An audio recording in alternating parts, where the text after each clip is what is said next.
countries and governments that have the capacity and the ability to snoop on everybody, including their own citizens. There are 4 nations in the world that stand out at the top of the pyramid that have the most aggressive surveillance state, and those are Russia, the United States, the UK, and China. Absolutely at the peak of this pyramid.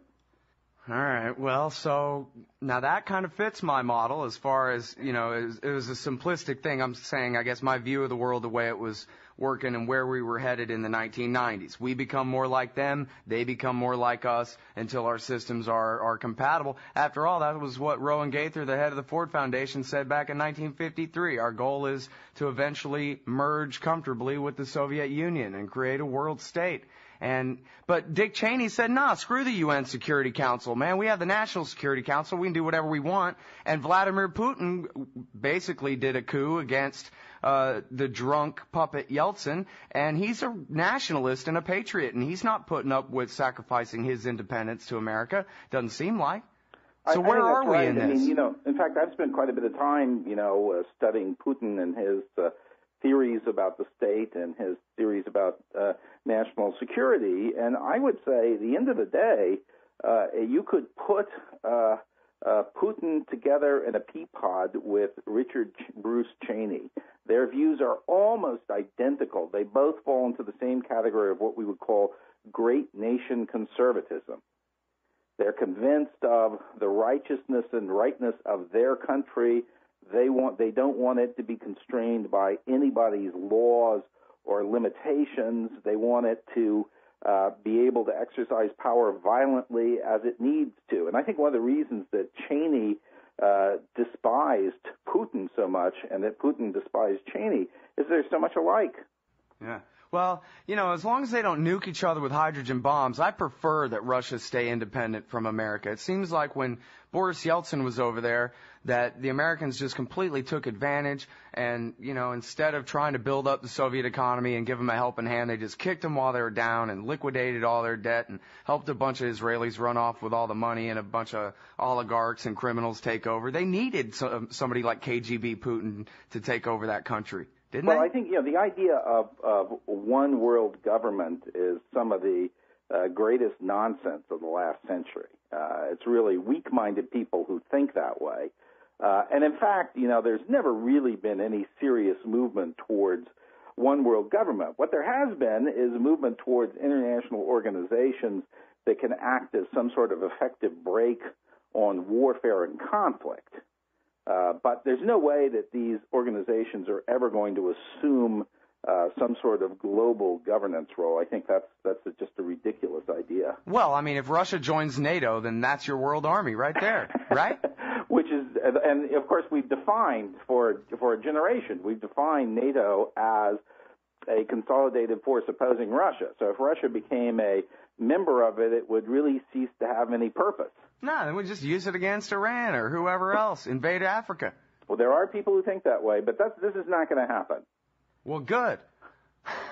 I mean, you know, I got to tell you, I thought I was right up until the Iraq War when I saw that Colin Powell really tried to, we got to go through the UN. He convinced Bush to go through the UN. Cheney wanted to just go right ahead. No. And I thought, and I also thought that they would try to make the deal sweet for the Russians and the French on the Security Council, even the Chinese, and say, well, you guys can have the oil in the north and we'll take the oil in the south, and that it would be a UN war. And it did not work out that way, and I realized that the way I saw the world just wasn't making sense. Dick Cheney did not believe, he certainly didn't carry out that war the way Bill Clinton would have carried out that war. I think that's right. And of course, a lot of people forget that they think of the United Nations as the institution to the rose at the end of World War II, and they tend to forget that actually the United Nations had its first incarnation during World War II. That was the formal name of the military alliance that the U.S. led against the Axis powers. Right.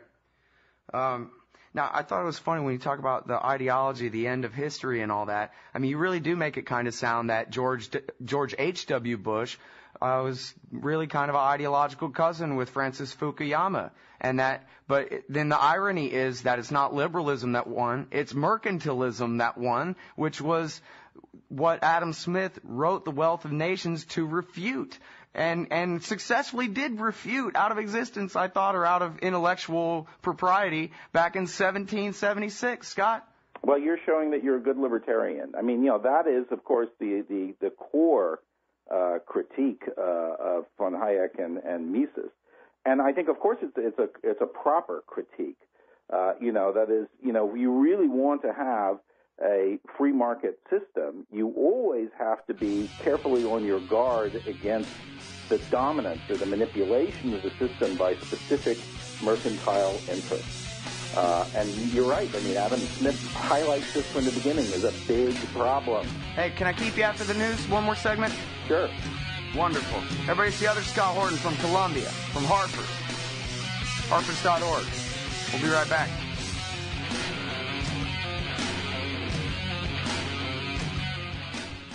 I'm Angela Keaton for LibertyStickers.com. Admit it, our public debate has been reduced to reading each other's bumper stickers. So visit LibertyStickers.com and find great stickers like, "The surge is working. On you. What happens in Vegas stays in a government database forever. The right is wrong, the left is stupid. Barack Obama, bloodthirsty warmonger." LibertyStickers.com, that's 877-873-9626, LibertyStickers.com. Everyone else's stickers suck.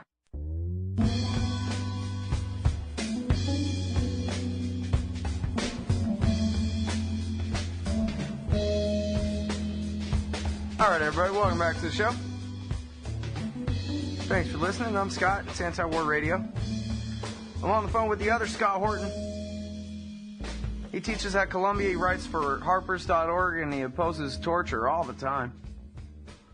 And we're talking about the end of history and the last man. And, well, on the subject, Scott, of the economics of, mercantilism as opposed to liberalism, conservatism, really, as opposed to liberalism being, the current state of the world. It also seems to me like right now, this is the end of the American empire. I think it'll be funny, really, in future history, looking back, that America's peak strength, when it blew its brains out, was under George W. Bush, but he ruined it, right? And we're doomed now. And so maybe the end of history is going to be something totally different than what Fukuyama, H.W. Bush, Cheney, or any of the rest of these guys thought. Yeah, well, I definitely don't subscribe to this idea that history ever finds an end.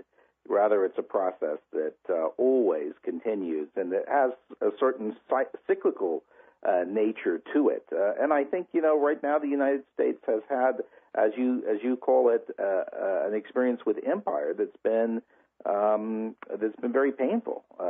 Certainly the exploits in Iraq and Afghanistan are not working out successfully. I think, that lesson's being internalized by the American public, although, the American media and the American political elite seem very reluctant to take it on. And I think, that'll lead to some changed attitudes in the United States. But as long as those neocons are still out there pushing their tired old ideas, who knows? Yeah, national greatness, here we come. We're still coming towards you. By the way, they always wanted 3 wars for President Bush. The third war was going to be the attack on Iran, and I think many of them harbor this secret hope that they'll be able to pull that off before Obama completes his term, that somehow they'll be able to corral Barack Obama himself into their stable. That strikes me as a rather long shot, but who knows? He has been very accommodating to them. And remember, we had Bill Kristol the other day saying how much he admired Barack Obama's speech about the drawdown from Iraq.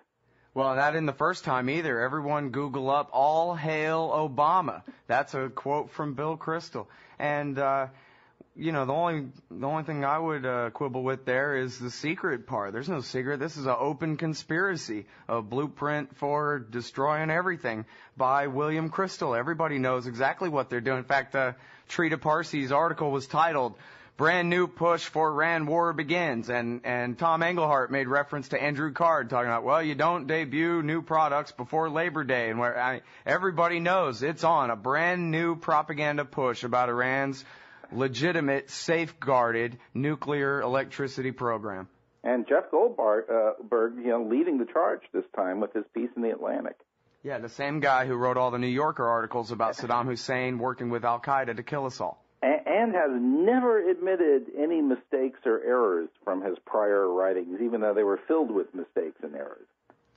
Back to Kyrgyzstan, did I give you enough chance to really let us know what we need to know about Kyrgyzstan here? I see you've been writing about it, and I had a chance to read some of it, but not all of it, and I just want to make sure that we understand what we need to about that today.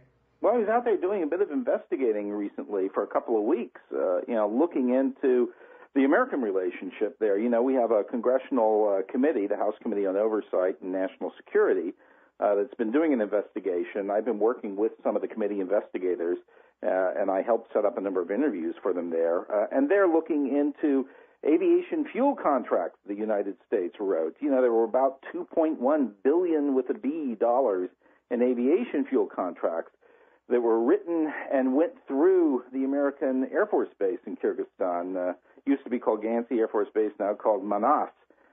And the Kyrgyz, after this revolution, said that all this was a cover for bribing their former dictator, Bakiev, that he was on the receiving end of these contracts, and this is the way the U.S. government was sliding hundreds of millions of dollars under the table to Bakiev's family. The U.S. has, of course, said that that's absolute nonsense, poppycock, ridiculous.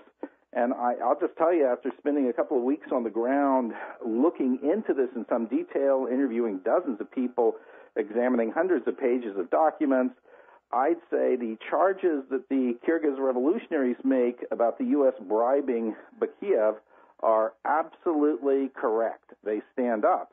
We found that the companies that were on the receiving ends of these contracts were, in fact, controlled by the deposed president's son. Very clear the U.S. government knew that all the way. And then when we look at the way the contracts themselves are written, they are staggeringly lucrative. I mean, far, far, far more money being paid than the fuel was costing. So there were enormous profits being racked up by the people on the other side of these contracts. We're talking certainly nine figures, that is hundreds of millions of dollars. All this being done by the U.S. Department of Defense using taxpayer money, you got to sort of ask why. Yeah, well, because they want to have bases. They're continuing the Cold War. They want to have bases on the Russian border all around it. And they believe that the cheapest way to do this is just to grease the palm of public officials.